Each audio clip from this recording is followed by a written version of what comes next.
December 1st, 1948, Somerton Beach, Adelaide, Australia. Early in the morning, two trainee jockeys exercising horses noticed something unusual slumped against the seawall. A well-dressed man in a sharp suit and tie, completely motionless. No identification, no wallet, no obvious wounds, but in a secret fob pocket hidden inside his trousers, a tiny torn piece of paper with two words written in Persian. Tamám Shud. It means it is ended. Welcome to the Unknown File, where we open the cases that were never meant to be opened. If you love deep dives into the darkest mysteries, unidentified bodies, secret codes, and stories that still aren't fully solved, hit that subscribe button and turn on notifications right now. We're just getting started. Today, file number 001, The Somerton Man. Before we dive in, if you're new here, this channel is all about long-form, detailed explorations of the world's most baffling true crime and mystery cases. No fluff, just the files. Drop a like right now if you love cold cases, and let me know in the comments which mystery we should open next. All right, let's begin. On the evening of November 30th, several witnesses reported seeing a man matching this description lying on the beach. Some thought he was drunk or asleep. No one checked on him closely.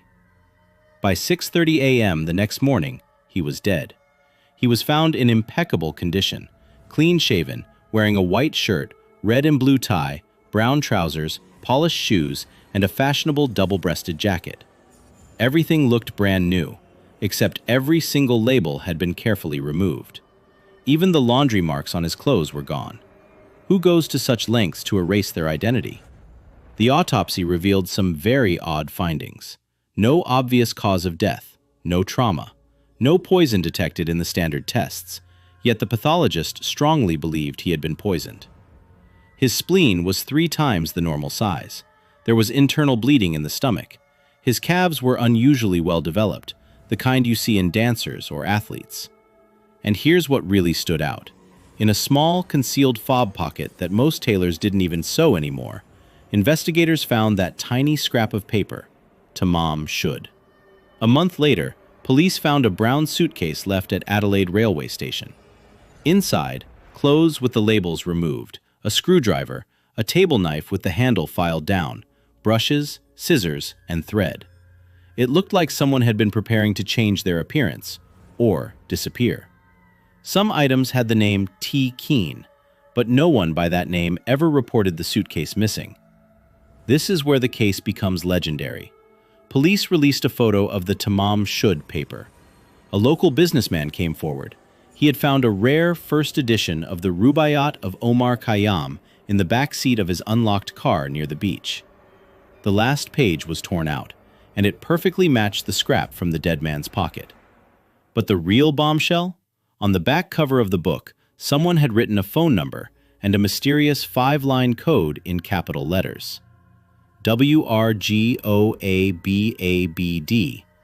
MLIAOI WTBIMPANETP X MLIABOAIA QCITTMT SAMSTGAB. This code has never been cracked. Codebreakers from around the world, including during the Cold War, tried and failed. Was it a one-time pad? A poem cipher? Instructions? A suicide note? We still don't know. The phone number belonged to a young nurse living just 800 meters from the beach. She went by the nickname Jestyn. When shown the death mask, she was visibly shocked, but denied knowing the man. She admitted she had owned a copy of the Rubaiyat and had given it to a man named Alfred Boxall in 1945, but Boxall was later found alive. Did she know more than she admitted? Many believe the Somerton man was her jilted lover. In 1948, the world was deep in the early Cold War. A well-dressed man with no identity removed labels, a rare book, and an unbreakable code? Spy theories exploded. Russian, British, even American intelligence. Others believe it was suicide. Others say murder. For 73 years, he remained unknown. Then, in 2022, Using DNA from hair stuck in the original plaster death mask, researchers identified him as Carl Charles Webb, an electrical engineer born in 1905 in Melbourne. He had a troubled marriage and family tragedies. However, even today, South Australian police have not officially confirmed the identification with DNA from the exhumed remains. Some questions still remain. Even with a name, why did Carl Webb travel to Adelaide? Why remove every label? What does the code mean? And how exactly did he die? Some files, even when you open them, still keep their secrets. That was file number 001 of the unknown file, the Somerton Man.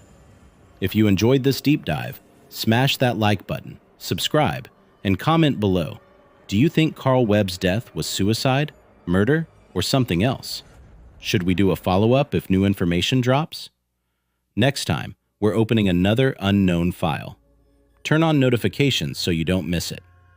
Thanks for watching, and remember, some stories were never meant to be fully understood.